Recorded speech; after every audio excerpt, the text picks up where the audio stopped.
owners in harm's way. And so allowing this area to adapt back to its natural floodplain and to create a cushion for the rest of the community. It's a difficult decision, but many emergency managers are starting to approach and talk to property owners about this because they are constantly being engaged with the issue of repetitive flooding, and they are unfortunately having to deal with constant repairs. And so the buyout program and engaging those citizens on that approach and mitigation is valuable in some of these instances. In this scenario, I think it is probably one of the best considerations, but I did like some of your all other answers related to possibly infrastructure changes, trying to raise the homes so they won't get flooded and other things of that sort. But in this case, what should be considered as a potential option is the buyout program. So that is for that's an overview of week 6. This week, again, we have the midterm exam. As you recall, the midterm exam includes everything in the syllabus from week 1 through week 6, which is over mitigation. So we'll cover hazard and risk assessment from week 1 through 3, understanding the risks and hazards that exist. So do you understand the difference between a tropical storm and a mudslide? What are the unique characteristics of all of the hazards that you've seen, both natural and man-made, biological, chemical, radiological attacks?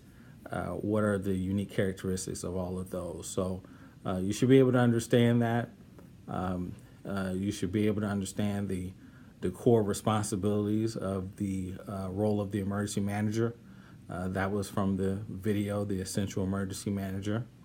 You should understand, going back to the threats and hazards, what is the importance and significance of the Threat Hazard Identification Risk Assessment Guide, CPG 201, and how do emergency managers identify and determine risks and hazards in their communities. So that is all from week 1 through 3, and again, it includes everything that's in the syllabus as a potential question.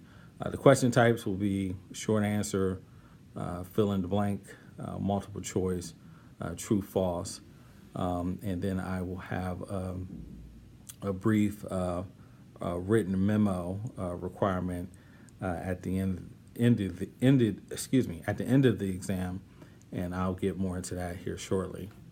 So that covers weeks 1 through 3.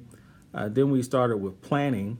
The chapter on planning talked about the significance of planning, the difference between preparedness and mitigation, the basics of planning, understanding the importance of CPG 101, and what guidance there is for emergency managers as it relates to planning.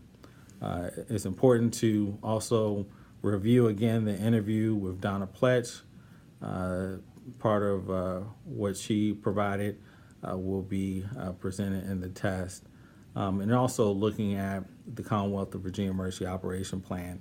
Looking at the plan, could you identify specific sections and who's responsible within the plan? That is a component of the test as well. And again, I hit many of the highlights on mitigation, but understanding what mitigation is and the various mitigation tools that are available. So that should be fresh to you. So pretty much hazard risk identification, planning, which is a part of preparedness as well as mitigation.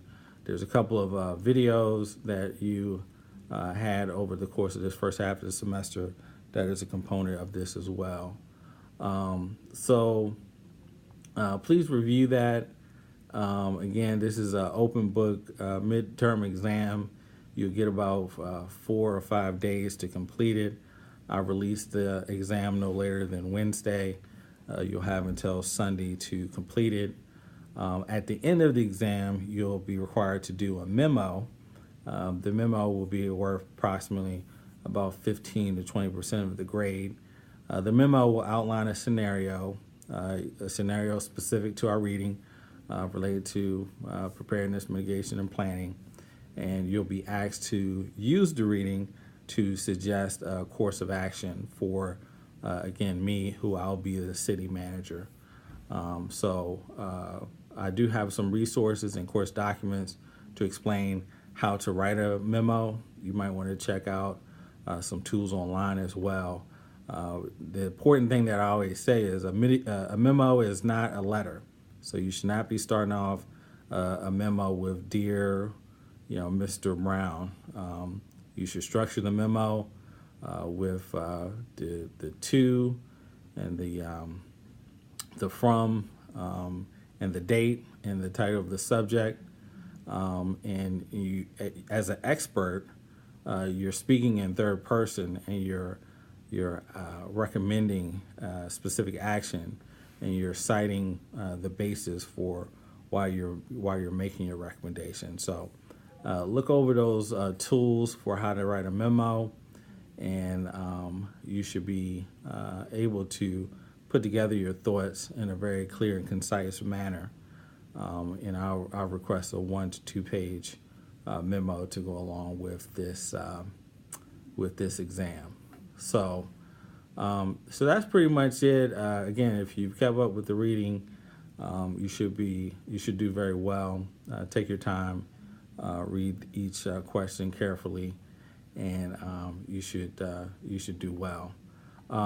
As it relates to the independent study certificates, I will more than likely not include any specific questions that come from the certificates. That's because I've told you that even though it's recommended for you to do it within the week that is listed in the syllabus, that is really not required for you to turn in until later in the semester. So I will more than likely not include questions from those independent certificates. Most will only come from the reading material and the videos. Okay, folks. Well, that's all. I just want to give you a little overview. I think everybody will do well, and then you'll take a break for your spring break, and then we'll get back to it the following week.